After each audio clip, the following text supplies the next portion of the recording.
qu'on puisse partager différemment la parole. Et ma femme, Carla, il y a quelque temps, dans la série Dieu est, elle me disait, oh, j'ai eu une pensée, elle m'a partagé une pensée sur le fait que Dieu est vie. Et les quelques mots qu'elle m'a partagés, j'ai dit, mais attends, ça serait trop bien que tu le partages à l'église. Et du coup, bien, je lui ai demandé si ce matin, elle acceptait de pouvoir partager avec nous le message qu'elle m'a partagé à moi et qui a été édifiant et qui, je crois, va être édifiant et qui s'inscrit très très bien dans notre série Dieu est ce matin. Et donc, Dieu est vie. Et je vous demande bien d'accueillir chaleureusement Madame Fabreg, Carla, et souhaitez-lui bonne chance. Que Dieu soit béni. Je vais juste prier avec toi, si tu veux bien. Amen. N'est-elle pas merveilleuse? Alléluia, je peux le dire. Seigneur, tu bénis ta parole maintenant que nous allons partager ensemble. Et Seigneur, oui, tu es vie, Seigneur, et tu es le merveilleux. Et tu as donné la vie à l'homme, à la femme. Mais Seigneur, tu as aussi choisi la femme pour donner la vie, Seigneur. Et Seigneur, pour enfanter sur cette terre. Seigneur, tu mets la vie en nous, mais tu enfantes la vie à travers la femme, Seigneur. Ce matin, Seigneur, merci de nous donner d'être attentifs à la parole, Seigneur, que tu as mis sur le cœur de mon épouse, Seigneur, Seigneur, qui va pouvoir apporter aussi ce message où Dieu est vie, que Dieu soit béni. Amen. Amen. Allez, mon amour, à tout à l'heure, hein, j'espère. J'espère aussi. Merci. C'est pas juste des mots, c'est vraiment un privilège de pouvoir finir cette série de Dieu est et de pouvoir finir cette année avec vous. Avec ce thème qui m'est particulièrement cher, Dieu est vie. Quand j'ai partagé cette pensée à Christophe, c'était déjà au mois de septembre, il me semble, je ne savais pas du tout le contexte d'aujourd'hui, en fait. Et comme le disait Christophe, on a nos très chers qui traversent des moments difficiles. On a nos amis qui étaient dans cette pièce enfermés. Et je pense que la valeur de la vie, quand on ouvre la porte, qu'on a tout perdu matériellement, mais qu'on a gardé la vie, on trouve vraiment cette vie différente quand on traverse des épreuves et qu'on ne sait pas quel sera le terme de la vie. La vie prend un goût différent. Et c'est un peu ce que je voulais partager avec vous ce matin. La vie, ça commence par un souffle. Pour vous comme pour moi, la vie a commencé par un souffle. Mais est-ce que pour autant, cette vie doit se résumer à un souffle? Est-ce que c'est juste le plan de Dieu pour nous, juste ce souffle qui est là jour après jour? On respire, c'est sûr. Vous, moi, on respire. Si on ne respire plus, on ne vit plus. Et la vie s'arrête. Mais pour autant, les années aidant aussi, et l'expérience aidant aussi, on apprend que la vie ne se résume pas à ça. Quand on apprend que la vie peut s'arrêter très rapidement, des fois plus rapidement que ce qu'on avait prévu, pas dans la normalité des choses, on apprend aussi un goût différent de la vie. Je voulais voir avec vous, j'ai pris 3 définitions. Le mot vie dans la Bible, il peut être traduit par plusieurs mots, mais je voulais m'arrêter sur ces 3 définitions, le bios, le psyché et le zoé. Le bios, ça va être vraiment tout ce qui nous entoure. Ça va donner la biologie, c'est vraiment tous ces éléments qui sont là, qui sont présents, la vie, le matériel, tout ce qui est mesurable et quantifiable. Le psyché, ça va faire attrait à toutes nos émotions. Ce qui peut nous arriver, comment nous ressentons les choses, comment nous vivons les épreuves. Nous sommes tous faits différents. Nous avons tous des psychés différents et nous avons des façons différentes de l'exprimer. Pour ceux qui me connaissent aussi, vous savez que dans ce terrain-là, c'est un sujet que j'ai appris à approfondir personnellement. Et ces choses-là, que ce soit le bios ou le psyché, on ne peut pas dire « moi, je veux passer au-dessus de ça ». On est obligé de se soucier du boire, du manger. On est obligé de composer avec nos émotions, avec ce dont on est fait selon les saisons de notre vie. Se dire « moi, je ne m'occupe pas de ça », en fait, c'est être irréaliste. Et ce n'est pas ce que Dieu nous demande. Dieu ne nous demande pas de planer. Souvent, je dis qu'on a la tête dans le ciel, c'est sûr, mais Dieu nous demande aussi d'avoir les pieds sur la terre. Et on doit s'occuper de ces choses-là. Mais ce matin, le terme sur lequel je voulais vraiment m'arrêter, c'est Zoé. Zoé, c'est la vie dans la vie. Est-ce que tous les enfants qui sont là ce matin ont reçu leur petit dessin, leur coloriage? Oui, vous l'avez tous eu? Est-ce que tous vos parents ont bien pensé à prendre les crayons comme j'avais demandé? Attention. Les enfants, sur ce dessin, vous avez un cœur dans lequel vous pourrez mettre plein de couleurs différentes. Et en dessous, vous avez ce mot Zoé. Et ensemble, on va aller un petit peu plus loin dans cette définition. Donc si à un moment donné, vous en avez assez de m'entendre, les enfants, vous pouvez colorier. Les parents, si vous voulez aussi, vous pouvez aller demander des coloriages à l'entrée. Ça peut vous aider aussi à rester concentré. Ce ne sera pas un souci. Zoé, c'est la vie dans la vie. J'ai trouvé une définition de ce mot qui correspondait vraiment à cette pensée que j'avais partagée avec Christophe, que j'avais reçue. Zoé, c'est la vie réelle et véritable, une vie active et vigoureuse, vouée à Dieu, bénie, même dans ce monde, pour ceux qui mettent leur confiance en Christ et qui aboutira, après la résurrection, à de nouvelles accessions dans un corps parfait pour l'éternité. Zoé, c'est cette vie dans la vie. Nous ne sommes pas juste appelés à respirer, nous ne sommes pas juste appelés à vivre ou survivre sur cette terre, mais le plan de Dieu pour notre vie, il est beaucoup plus profond que ça. Je voulais, pour illustrer un petit peu ce thème, faire un petit peu un parallèle avec la parabole des talents. Et je l'ai un petit peu coupé, on va en lire des passages. Dans Matthieu 24, 14 à 30, le royaume des cieux, semblable à ceci, un homme part en voyage. Il appelle ses serviteurs et il leur confie ses richesses. Il donne à chacun selon ce qu'il peut faire. Dieu ne nous donne pas au-delà, Dieu nous a donné une vie selon ce que nous sommes capables d'en faire. Quand le maître revient, longtemps après, le maître revient et il leur demande ce qu'il a fait avec son argent. Maître, le premier répondra, « Maître, tu m'as confié 500 pièces, voici encore 500 pièces d'or que j'ai gagnées. » Son maître dit, « C'est bien, tu es un serviteur bon et fidèle, tu as été fidèle pour une petite chose, je vais donc te confier beaucoup de choses. Viens et réjouis-toi avec moi. » Le second, qui lui avait reçu 200 pièces, « Maître, tu m'as confié 200 pièces, voici encore 200 pièces que j'ai gagnées. » Son maître lui dit, « C'est bien, tu es un serviteur bon et fidèle, tu as été fidèle dans des petites choses, je vais donc te confier beaucoup de choses. Viens et réjouis-toi avec moi. » Le dernier, « Maître, je savais que tu es un homme dur, tu récoltes où tu n'as pas semé, tu ramasses où tu n'as pas planté. J'ai eu peur, je suis allé cacher tes pièces d'or dans la terre, et voici, tu as ton argent. » Son maître lui répondit, « Tu es un serviteur mauvais et paresseux. » Christ nous a donné la vie. Cette vie-là, c'est le plus beau des cadeaux. Ce matin, pour illustrer cette vie, j'ai demandé à 4 personnes les paniers. Vous avez des petits paniers, et on va faire passer ces paniers. Et ce matin, je voulais vous faire un petit cadeau. Juan, tu peux y aller aussi. Donc les paniers, vous les faites passer. Dans ces petits paniers, vous allez récupérer une sucette. Chacun. Vous faites passer, le panier va aller jusqu'au bout. C'est un petit cadeau que je vais vous faire aujourd'hui pour vous illustrer. Les enfants, elles arrivent jusqu'à vous. Hein. Et vous avez le droit de les manger. Hein. C'est encore l'heure. C'est un cadeau. Le plus beau cadeau qu'on a reçu, nous connaissons ce verset. Jean 3,16, pour la plupart, c'est vraiment un verset qui, si ce n'est pas encore le cas, vraiment réaliser la pesée de ce verset. Jean 3,16 nous dit « Car Dieu a tant aimé le monde qu'il a donné son Fils unique, afin que quiconque croit en lui ne périsse pas, mais qu'il ait la vie éternelle. » Cette vie Zoé. Cette vie, je veux vous la représenter juste par ce petit cœur. La première chose, les paniers sont en train de passer, vous avez le choix. Vous pouvez prendre ou ne pas prendre ce cadeau. Moi, je veux vous le faire, mais vous êtes libre. Personne n'est obligé de récupérer ce cadeau-là. Jésus-Christ a donné sa vie sur la croix pour chacun d'entre nous, mais chacun est libre de l'accepter ou pas.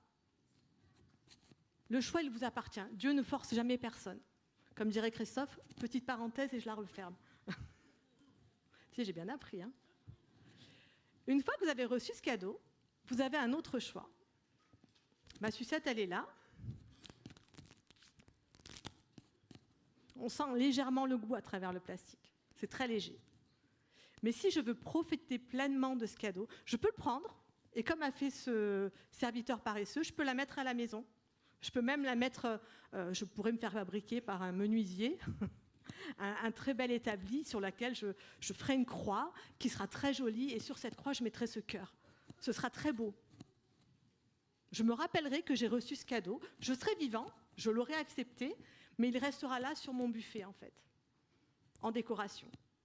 Est-ce que c'est ce que vous voulez faire de la vie que Dieu vous donne? Est-ce que vous voulez la garder en décoration dans votre vie? Vous l'avez reçue, vous l'avez acceptée, et ça s'arrête là, en fait. Je la garde, je me rappelle. Et en fait, je vis une vie, comme ils disent au Canada, une vie plate. C'est plate. Moi, personnellement, cette vie-là, je ne vais pas le faire là parce que si jamais je l'ouvre, je suis très gourmande et je suis capable d'arrêter de vous parler pour manger ma sucette. Monsieur a tout compris. Elle est faite pour ça, en fait.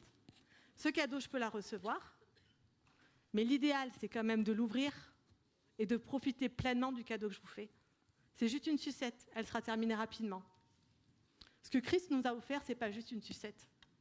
Ce n'est pas quelque chose qu'on va goûter comme ça et qui va se terminer. Si je choisis d'accepter ce cadeau, si je choisis de ne pas le laisser juste dans un emballage, pour faire court, pour moi, laisser cette sucette dans son emballage, c'est vivre une vie de religion. Et moi, personnellement, ce n'est pas ce que j'ai décidé dans ma vie. Quand j'ai décidé de suivre Christ, j'ai décidé d'établir une relation avec lui, de vivre pleinement. Et donc ce cadeau, je vais l'ouvrir et je vais en profiter. J'entends tous les petits crépitements, donc c'est bien. Les enfants, à la fin, je pense qu'il doit en rester encore. Je ne pense pas qu'on soit 400 ce matin, il y en avait 400. Donc les adultes, les sucettes restantes sont en priorité pour les enfants. Ils ont le droit de se resservir. Et les adultes, peut-être après, s'il en reste. Je voulais juste, c'est vraiment une illustration. Alors, c'est vrai que je m'occupe de l'enfance et on a l'habitude de travailler comme ça avec les enfants. Et je pense qu'on reste tous des petits-enfants et que les images comme ça restent marquées. Ce cadeau, une fois que vous l'avez déballé, ça fait 34 ans, 35 bientôt que j'ai rencontré le Seigneur. Et aujourd'hui, je peux dire que je vis une vie passionnante. Je vis la vie dans la vie. Je ne vis pas du tout une vie calme. Je ne vis pas du tout une vie sans épreuve. Je ne vis pas du tout une vie simple.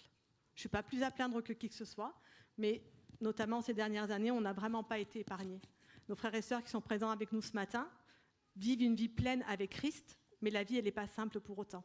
On est fait de ses psychés, on est fait de nos émotions, et quand l'épreuve est là, c'est compliqué et c'est normal de s'inquiéter pour nos frères et sœurs de ce que va être demain, quand on a tout perdu, matériellement, quand le BIOS n'est plus là. On a vraiment tout perdu, c'est naturel, c'est normal de s'inquiéter. Mais quand je regarde mon frère en face de moi, pile poil, Jacques, moi je vois Zoé. Vous pourrez aller le voir à la fin et vous verrez Zoé. Vous verrez, oui, le BIOS est parti, oui, le psyché est touché, mais Zoé est toujours présent. Je voulais, pour cette dernière année, pour cette dernière prédication, vous donner un petit mémo technique à retenir très facilement. C'est 3 lettres. Alors, moi, je suis une comptable, je suis très chiffre. J'ai beaucoup de mal, vous l'aurez remarqué, je vous le dis souvent, j'ai une grande difficulté à retenir les prénoms, contrairement à Christophe. Souvent, je dis, si les gens s'appelaient par des numéros, pour moi, ce serait tellement plus simple. Parce que les numéros, ils restent gravés dans ma tête. Je peux vous dire combien un client nous doit et pendant combien de temps il va nous le devoir au centime près. Mais je suis très souvent incapable de retenir un prénom très rapidement. Zoé, 3 lettres. Même là, je ramène un chiffre. 3 lettres. On va voir on va le décliner en 3 mots. Zoé, zèle, onction, espérance. Et c'est vraiment un mode d'emploi pour peut-être se donner un repère pour vivre pleinement cette vie dans la vie, pour vivre pleinement ce que Christ veut nous offrir. Le zèle. Le zèle, alors quand j'ai voulu, je pense que pour tous, quand on parle du zèle, on pense à cette image de l'empressement quand on était jeune fiancé ou encore maintenant si on est séparé, même pour une journée, on a hâte, on est zélé pour se revoir le soir, on a envie d'avoir ce moment-là. Et forcément, en préparant ce message, une de mes façons de travailler, c'est que je vais vraiment chercher la signification des mots, parce que je trouve que quand on va en profondeur dans la signification des mots, on y trouve des richesses. Et j'ai été surprise, en allant vraiment dans la définition du zèle, souvent les termes qui sont en traduction directe, c'est la jalousie et l'envie. Du coup, je ne comprenais pas trop parce que je disais, Seigneur, mais en fait, jalousie et envie, du coup, ça vient un petit peu casser l'idée que j'avais de mon message. Zèle, c'était quelque chose de très positif, et puis là, je ne vois pas trop. Et en me penchant plus là-dessus, en fait, ce zèle-là, c'est pas la jalousie dans le sens, on peut définir la jalousie sur 2 plans différents. Soit vous avez la jalousie, celle qui a envie de ce que l'autre a. Celle qui ne se satisfait pas de ce qu'elle a reçu. C'est comme si celui qui avait reçu 200 pièces, oui, mais pourquoi moi j'en ai pas 500 ? Toi, chacun a reçu selon sa capacité. Toi, tu en as reçu 200, l'autre en a reçu 500. Ça, c'est de la jalousie. Moi, je vous parle de cette jalousie qui fait que ce que j'ai reçu, j'ai envie de tout mettre en œuvre pour le cultiver jour après jour, pour qu'il soit toujours plus grandissant. Si je prends l'exemple de l'amour dans un couple, on est tombé amoureux il y a 34 ans. Si on en était resté là, comme ce moment où je reçois le souffle de vie, aujourd'hui, nous ne serions pas du tout un couple épanoui comme on l'est aujourd'hui. Comme tous les couples, on se prend la tête. Faut pas, je ne veux rien idéaliser.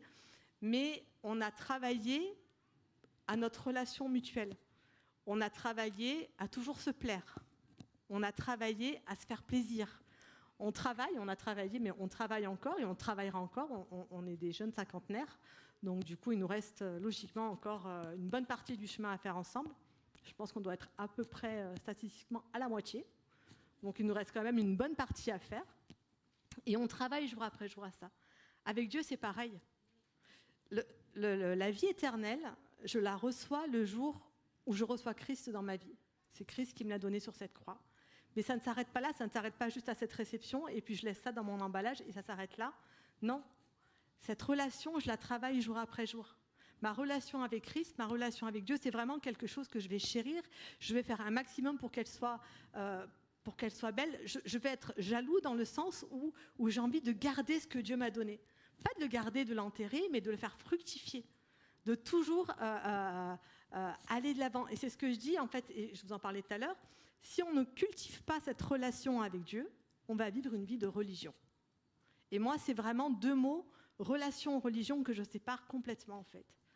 Pour moi, dans la religion, j'aimais quelque chose, des dogmes, des préceptes, des choses qu'on nous dit. Et la Bible est faite de commandements que je m'efforce jour après jour de mettre en application parce que mon zèle pour Dieu fait que j'ai envie de lui plaire. J'ai envie de toujours continuer à lui plaire. Comme j'ai toujours envie de plaire à mon mari, j'ai envie de plaire à mon Dieu, en fait. J'ai envie de cultiver cette relation et je ne veux surtout pas rentrer dans une routine. Je ne veux pas rentrer dans une routine avec mon Dieu.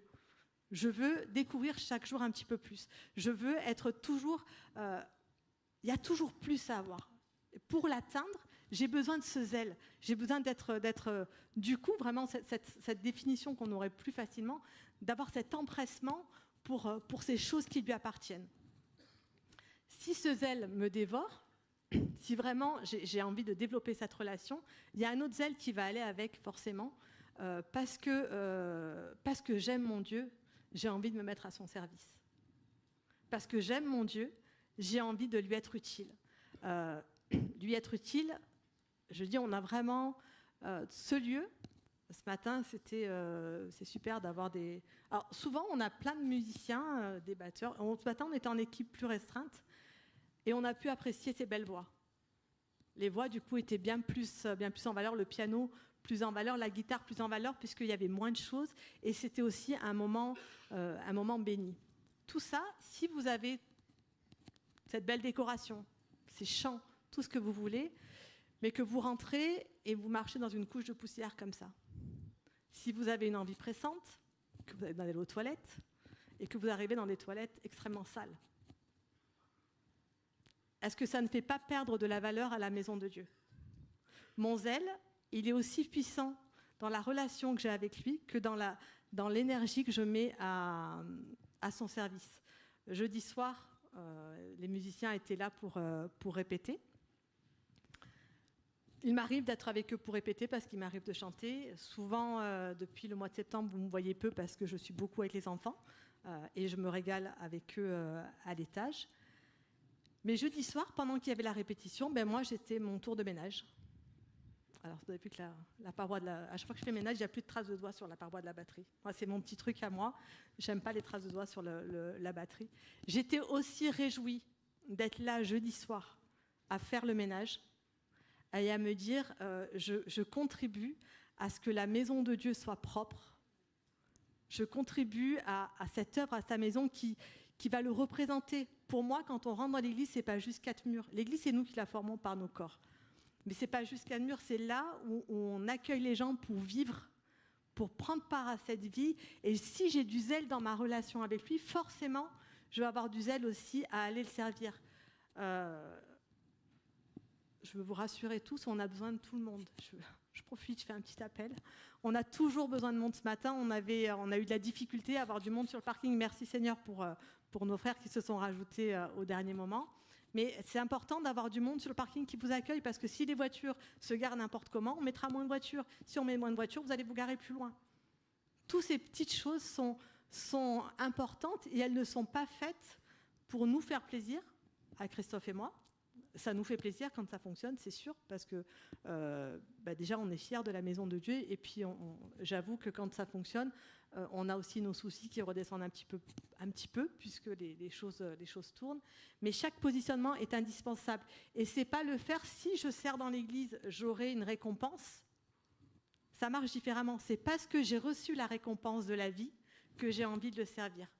Dans l'église, dans différents services, les services sont multiples, et vous pourrez voir Christian qui est dans le couloir à la fin, il pourra vous guider dans tout ce dont on pourra avoir besoin dans l'église. Donc ce zèle, il doit vraiment motiver ma vie jour après jour. Ce zèle, il est présent, il est là tout le temps, je le cultive. On a une phrase avec Christophe qu'on se redit depuis très longtemps. Dans la vie, et dans nos vies, dans notre couple, dans notre famille, rien n'est acquis, rien n'est dû. On doit toujours tout mettre en œuvre pour que les choses fonctionnent, pour que les choses soient toujours mieux, parce qu'on peut toujours mieux. On peut s'aimer fort, mais on peut s'aimer très très fort aussi. On peut toujours aller plus loin. Et donc c'est vraiment quelque chose que je voudrais vous laisser, ce zèle. Ce zèle, s'il est tout seul, ça va être quelque part soit de la religion, comme je vous disais, dans notre relation avec Dieu. Donc je vais juste faire parce que on m'a dit que c'était comme ça qu'il fallait faire, donc j'applique. J'applique, même si je suis assez mathématicienne, comptable, les chiffres, moi j'applique, et moi il y a une formule, on l'applique, pour moi c'est normal, mais c'est pas comme ça que je vis ma vie avec Christ. Et si je le fais même dans mon service, il y a extrêmement de gens qui sont extrêmement dévoués pour différentes causes. On le voit, vous prenez une œuvre comme les Restos du Cœur par exemple, ce sont des gens vraiment dévoués à cette œuvre qui le font, mais ils ne le font pas par amour pour Christ, ils le font par l'amour de leur prochain, ce qui est très bien, mais ils ne sont pas motivés par la même chose. Qu'est-ce qui fait la différence? C'est qu'on va vouloir exercer ce zèle avec l'onction. Cette onction qui vient nous revêtir, qui fait toute la différence. Pour les enfants, est-ce que vous vous rappelez, il y a quelques mois, c'était moi qui étais de leçon, donc c'était vraiment au tout début, l'expérience de l'eau et de l'huile. Qui se rappelle? Vous vous rappelez plus? Si je prends de l'eau, que je mets du colorant à l'intérieur, qu'est-ce qui se passe? Le colorant, il se répand, il va partout.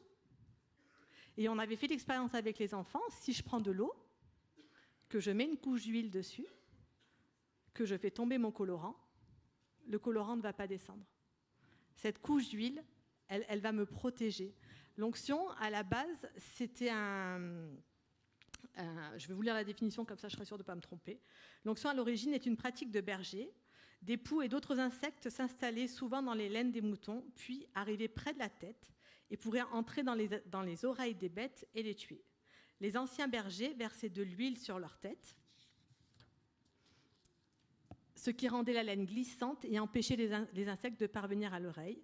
Et à partir de là, l'onction est devenue un symbole de bénédiction et de protection. Cette onction, c'est cette image qui a été prise.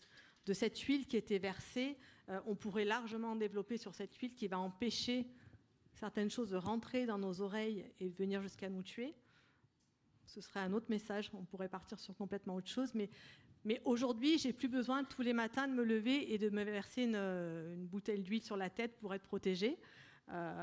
C'est vraiment cette image qu'on veut garder. Cette huile, c'est la représentation de l'Esprit de Dieu dans nos vies.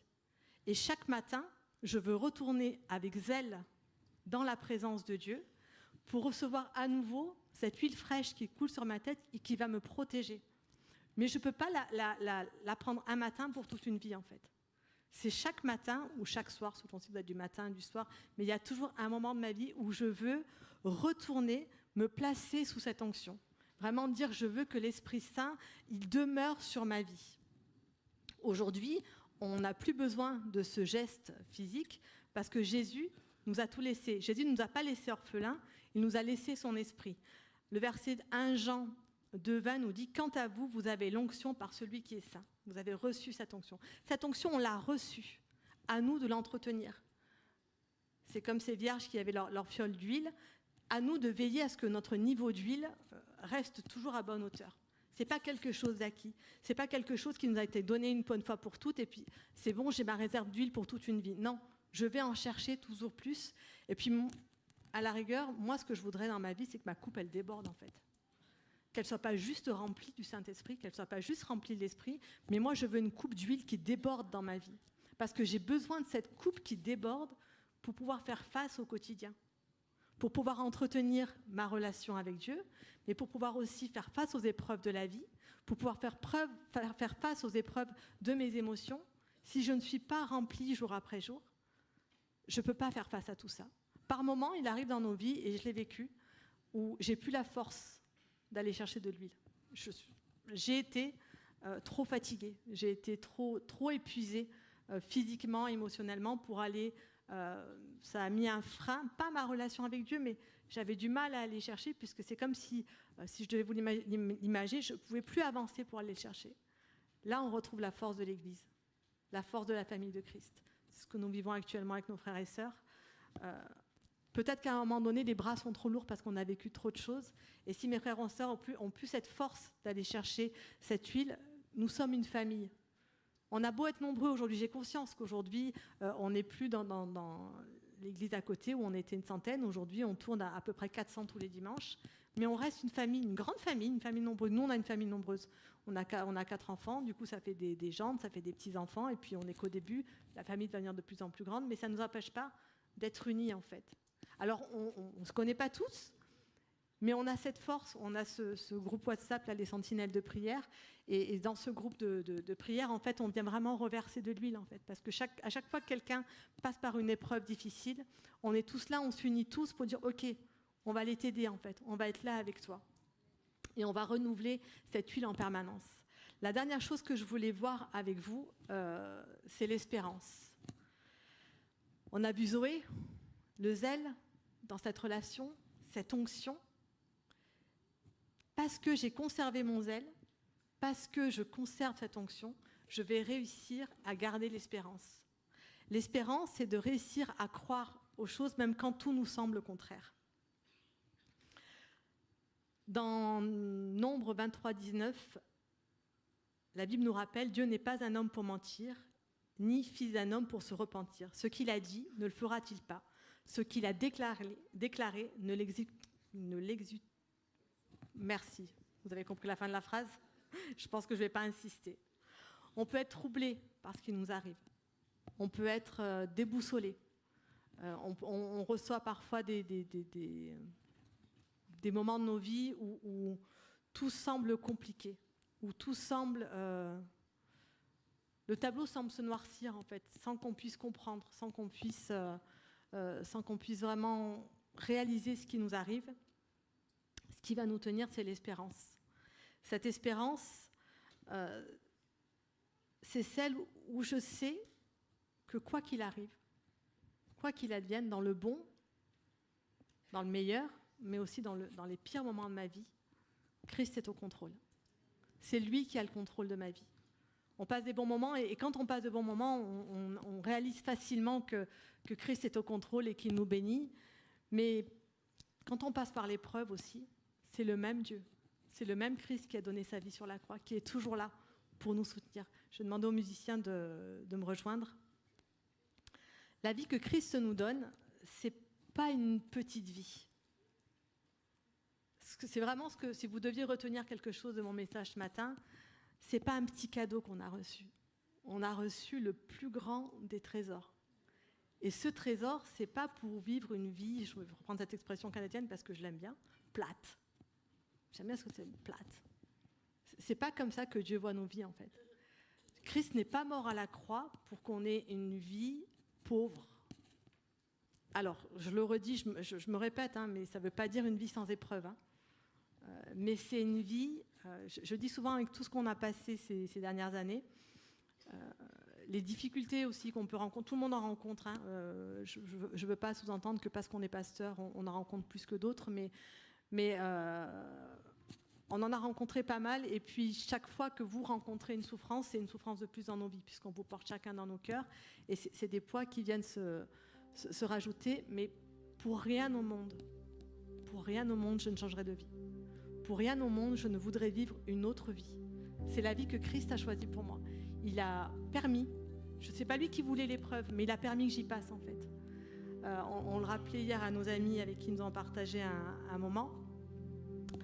La Bible, elle ne nous dit pas de nous réjouir de l'épreuve.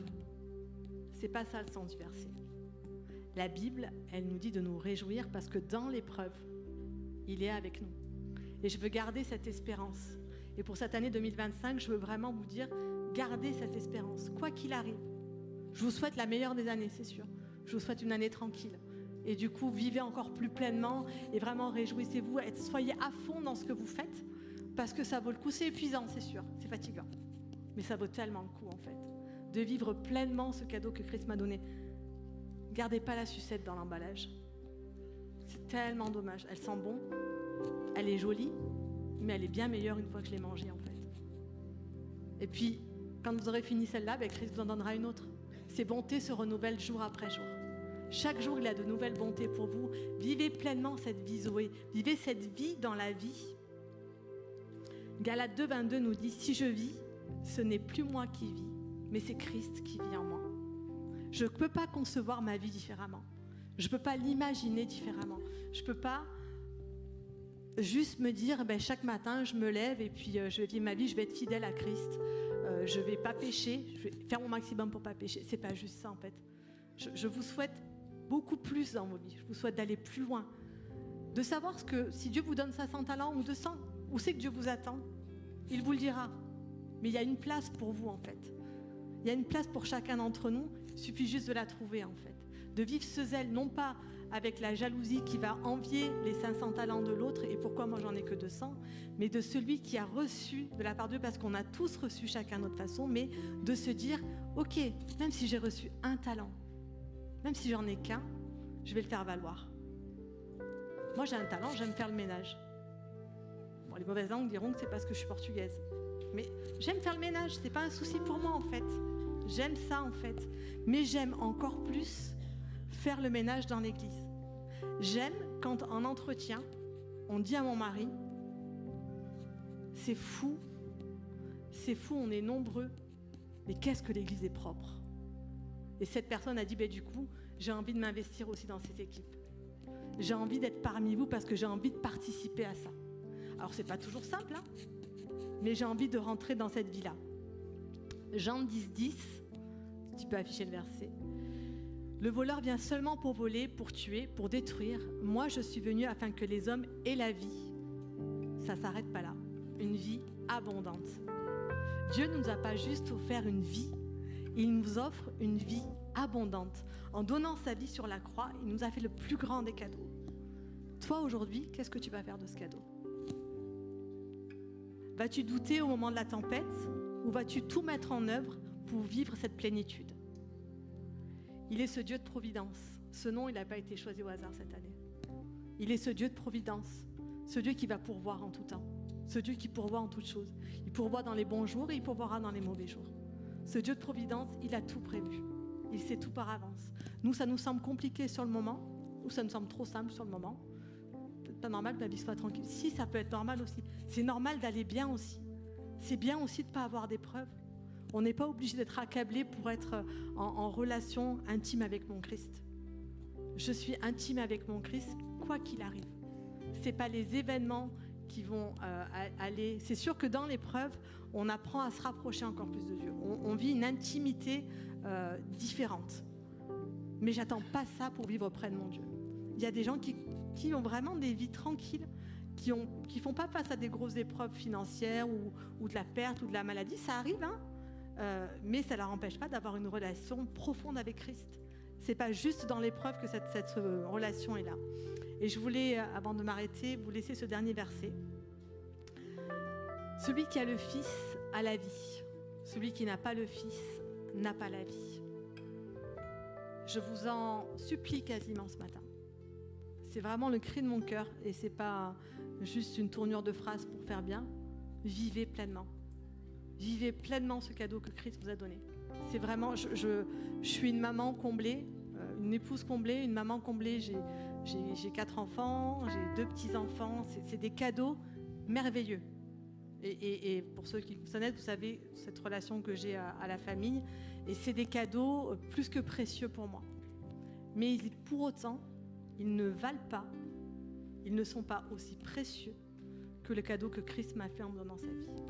Donc vraiment, je veux vous encourager ce matin et je veux vous encourager les enfants aussi parce que ce cadeau, il n'est pas juste pour nous en fait. Ce cadeau, il l'a fait pour vous, pour chacun des enfants. Et très jeune, vous pouvez le recevoir. On chante souvent ce chant, je ne sais pas si c'est celui qui est prêt maintenant, je te donne mon cœur, ça va être celui-là. Vous le connaissez les enfants, on le chante au gibes. Je te donne mon cœur, je te donne ma vie. Alors vraiment, je vous invite à le chanter comme une prière. Pas juste pour les nouvelles personnes, vous pouvez être convertis depuis des années et le recevoir tout à nouveau. En fait, ce qui est merveilleux avec l'amour de Christ, c'est que ça se renouvelle jour après jour. Et c'est toujours comme au premier jour. À l'époque, on était une génération où c'était un de mes cadeaux de naissance. J'ai ce petit médaillon où il est écrit dessus « Je t'aime plus qu'hier et bien moins que demain ». C'est bien dans un couple et c'est quelque chose qu'on essaye au maximum de mettre en application. Mais mettons-le en application dans notre relation avec Christ, dans cette vie qu'on a reçue.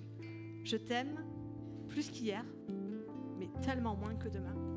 Donc en fait, plus j'ai d'années de conversion, plus j'avance dans ma foi, plus je peux avoir cette relation de plus en plus profonde. Et c'est vraiment, vraiment mon souhait pour cette année, pour vous, que Dieu vous comble encore plus de sa vie et que vous appreniez à aller chercher encore plus loin parce qu'il peut encore vous surprendre, bien au-delà de ce que vous pourriez imaginer. Soyez bénis. Merci Jésus.